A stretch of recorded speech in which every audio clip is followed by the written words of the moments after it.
प्रभु यीशु मसीह के पवित्र जलाली मधुर मीठे नाम में आप सबको जय मसीह की। प्रभु आप सबको आशीष दे। प्रभु आपकी आत्मिक उन्नति बढ़ोतरी करे, आपकी जरूरतें पूरी करे। आज का दिन यहोवा ने बनाया और हम इसमें आनंदित हो मेरे प्रियो, क्योंकि प्रभु संभालने वाले, आशीष करने वाले। अगर आज आपका जन्मदिन, शादी की सालगिरह, आपको बहुत मुबारक हो।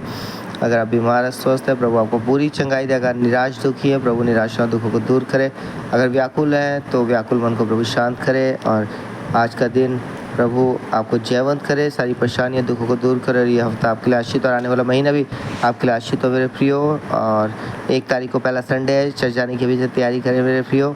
और प्रभु सारी परेशानी को दूर करेंगे, मेरे साथ निकालेंगे आज यूहन्ना 20 अध्याय। आज भोर के समय प्रभु ने हमें मौका दिया कि हम बैठ सके, प्रभु के वचनों को सुन सके। यहाँ लिखा, सप्ताह के पहले दिन मरियम मगदलीनी भोर को अंधेरे रहते ही कब्र पर आई और पत्थर को कब्र से हटा हुआ देखा। तब वो दौड़ी और शमौन पतरस और उस दूसरे चेले के पास जिसे यीशु प्रेम रखता था आकर कहा, वह प्रभु को कब्र में से निकाल ले गए हैं और हम नहीं जानते कि उसे कहाँ रख दिया है। तब पतरस और वो दूसरा चेला निकल कर कब्र की ओर चले। वह दोनों साथ साथ दौड़ रहे थे, परंतु दूसरा चेला पतरस से आगे बढ़कर कब्र पर पहले पहुंचा और झुक कर कपड़े पड़े देखे तो अभी वो भीतर ना गया। तब शमौन पतरस उसके पीछे पीछे पहुंचा और कब्र के भीतर गया और कपड़े पड़े देखे, और वह अंगोछा जो उसके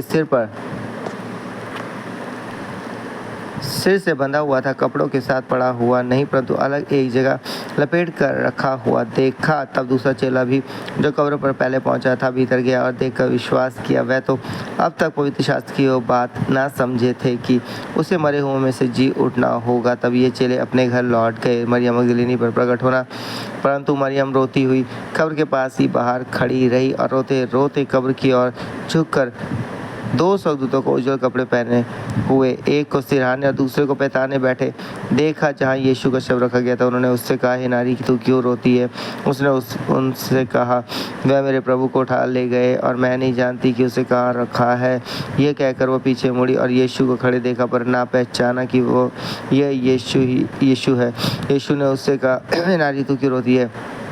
जिसको ढूंढती है उसने माली समझकर उससे कहा, हे महाराज, यदि तूने उसे उठा लिया है तो मुझे बता कि उसे कहाँ रखा है और मैं उसे ले जाऊंगी। यीशु ने उससे कहा, मरियम।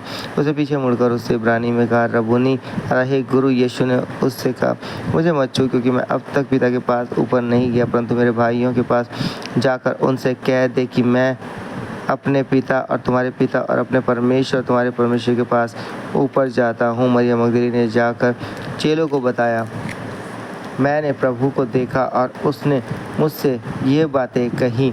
चेलों पर प्रकट होना। उसी दिन, जो सप्ताह का पहला दिन था, संध्या के समय, जब वहाँ के द्वार जहाँ चेले थे यहूदियों के डर के मारे बंद थे, तब यीशु आया और उनके बीच में खड़ा होकर उनसे कहा, तुम्हें शांति मिले। और यह कहकर उसने अपना हाथ और अपना पंजा उनको दिखाए। तब चेले प्रभु को देखकर आनंदित हुए। यीशु ने फिर उनसे कहा, तुम्हें शांति मिले। जैसे पिता ने मुझे भेजा है, वैसे ही मैं भी तुम्हें भेजता हूँ। ये कहकर उसने उन पर फूंका और उनसे कहा, पवित्र आत्मा लो। जिनके पाप तुम क्षमा करो उनके लिए क्षमा किए गए हैं, जिनके तुम रखो वे रखे गए हैं। थोमा पर प्रकट होना। परंतु 12 में से एक अर्थात थोमा, जो दिदुमुस कहलाता है, जब यीशु आया तो उनके साथ ना था। जब अन्य चेले उससे कहने लगे, हमने प्रभु को देखा है, तब उसने उनसे कहा, जब तक मैं उसके हाथों में कील और छेद ना देख लूं और कीलों के छेदों में अपनी उंगली ना डालूं और उसके पंजर में अपना हाथ ना डाल लूं, तब तक मैं विश्वास नहीं करूंगा।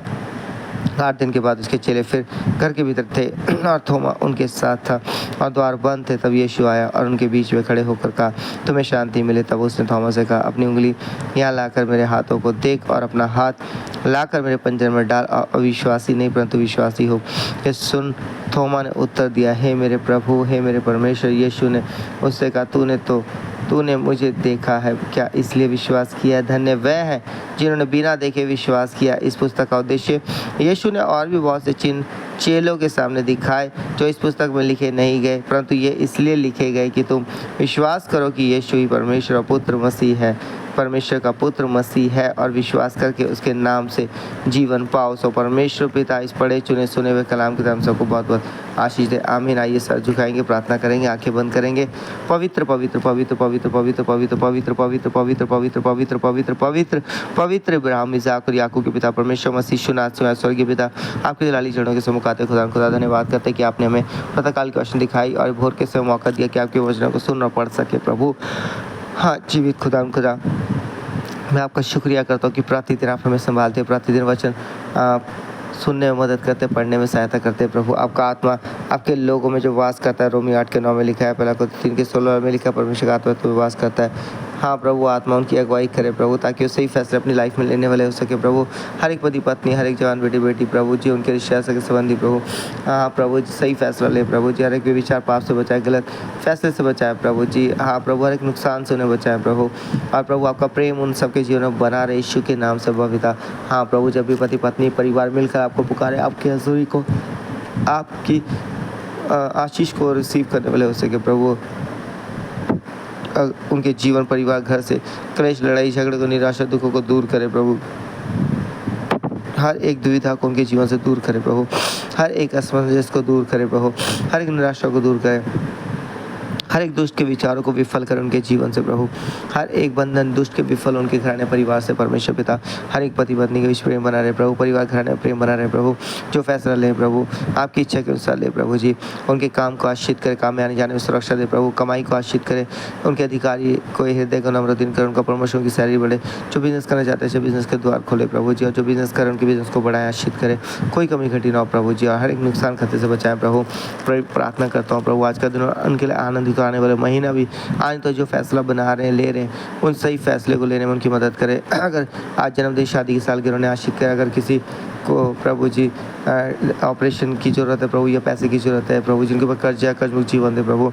और जो इनका ऑपरेशन वाला ऑपरेशन प्रभु, बंधन टूटे प्रभु जी। और जो दवाइयाँ चले, दवाइयों को प्रभु जी मैं चाहता हूँ कि यीशु आपके लहू में तब्दील करे।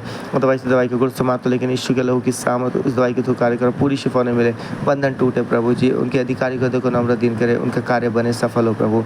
आज दिन भर संभाले, सुरक्षा जहाँ के आ जाए तो सुरक्षा दो प्रभु। ये प्रार्थना यीशु के नाम से मांगते हैं, आमीन। सबको जय मसीह के प्रभु आशीष आपकी ज्योति पूरी करे, आमीन।